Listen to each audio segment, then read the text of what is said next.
When my father died, my mother gave everything to my brother and left me with nothing, just because I was a girl.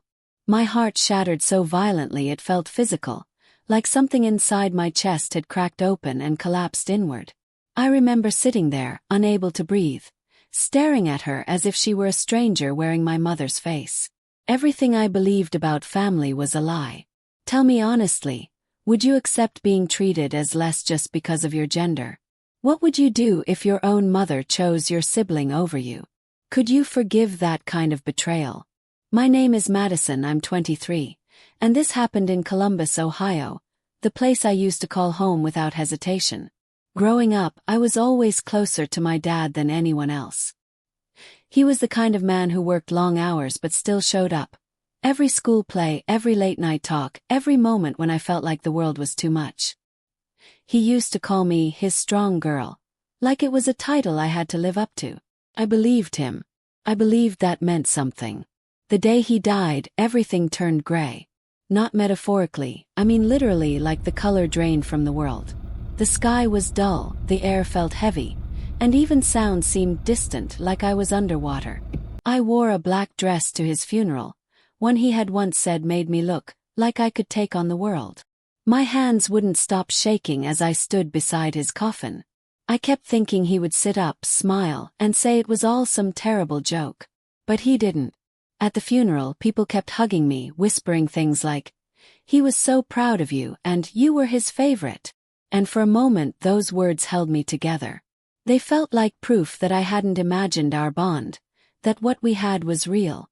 My brother, Ethan, stood across the room, barely crying, checking his phone like this was just another inconvenience in his life. That should have been my first warning. A week later, we sat in a lawyer's office to hear the will. I remember the exact sound of the clock ticking on the wall, each second louder than the last.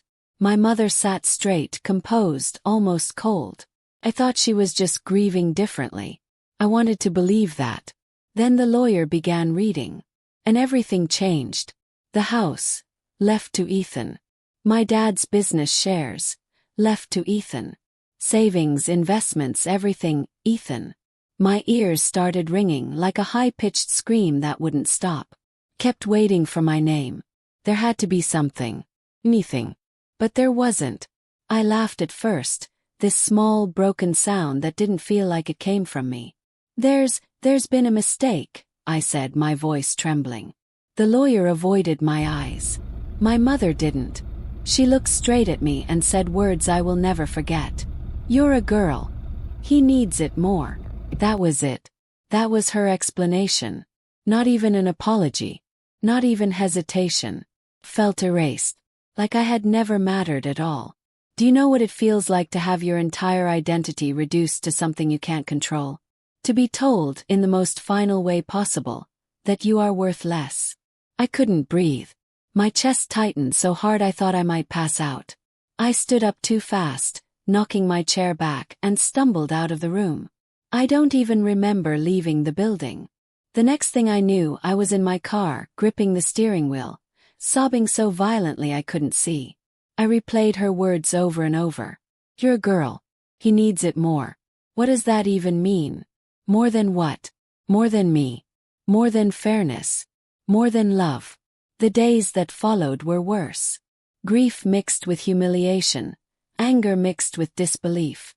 I stopped answering calls. I stopped seeing friends. Every time I looked in the mirror, I heard her voice again. "You're a girl." It started to affect everything. I questioned my worth constantly. Was I really less capable? Less deserving? Had my dad agreed with this? Or had she changed everything after he died? The uncertainty ate at me. Meanwhile, Ethan's life started changing, but not in the way anyone expected. First it was small things. New car. Then another. Expensive clothes. Parties. I told myself maybe he was just grieving differently like everyone kept saying. But then the rumors started. A friend messaged me one night. "Hey, I think I saw your brother at the casino." Like a lot. I didn't want to believe it. Couldn't. But something inside me already knew. So I started paying attention. I drove past places people mentioned. I checked social media. And then one night I saw him, sitting at a poker table, surrounded by strangers, stacks of chips in front of him, laughing like he didn't have a care in the world. That money wasn't just money. It was my father's life, his work, his sacrifices, and Ethan was throwing it away. I felt something shift inside me that night. The sadness didn't disappear, but it changed shape. It hardened. I started digging, quietly at first. Old documents, emails, bank statements I could still access. I found inconsistencies, transfers, withdrawals, things that didn't add up. I began to suspect something even worse. The will might not have been entirely my father's decision. I spent nights researching legal rights, inheritance laws, anything that could explain what had happened. I learned terms I had never even heard before. I contacted a lawyer, my hands shaking as I dialed the number. Sitting in that office felt different from the first time. I wasn't a grieving daughter anymore. I was someone looking for answers. When I told him everything, he leaned back and said, "This doesn't sound right." Those words gave me something I hadn't felt in weeks. Hope. But hope came with a cost. Pursuing this meant confronting my family. It meant dragging everything into the light. I wasn't sure I was ready. But then I remembered my father's voice. My strong girl. And I decided I wouldn't stay silent. The confrontation with Ethan happened first. I went to his apartment unannounced. Music was blasting, empty bottles everywhere. He looked surprised to see me, but not guilty. Not at first. "You're wasting it," I said, my voice shaking. "Everything Dad worked for." He rolled his eyes. "It's mine, Madison. Legally." "Is it?" Shot back. "Or did Mom make sure of that?" That's when his expression changed. Just for a second. But I saw it. "You don't know what you're talking about," he said, turning away. "Then explain it," I demanded. "Explain why I got nothing.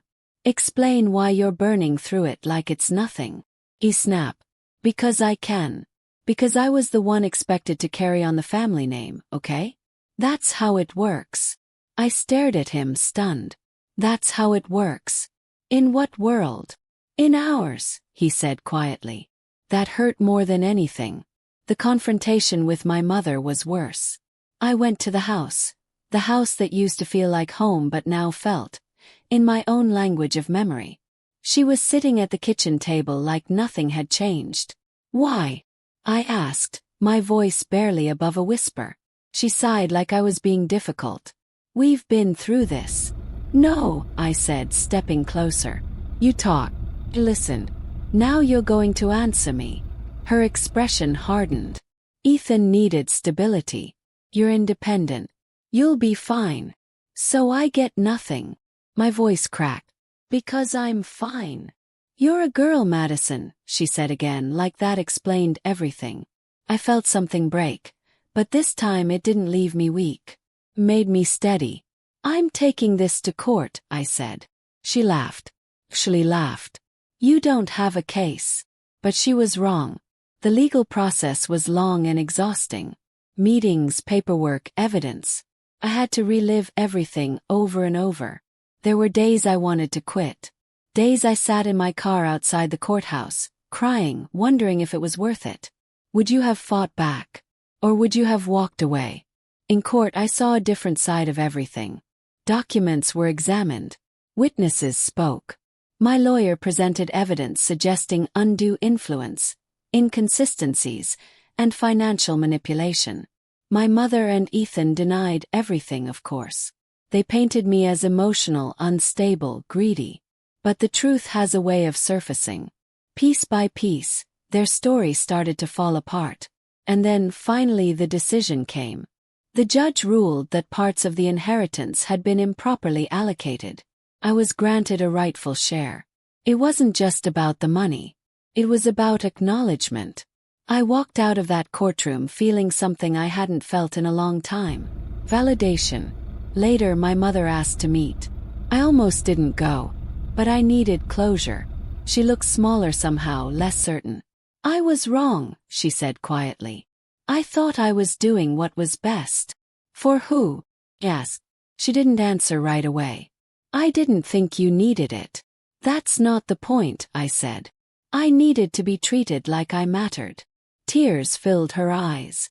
You do matter. But those words came too late. Forgiveness is complicated. It's not a switch you can flip.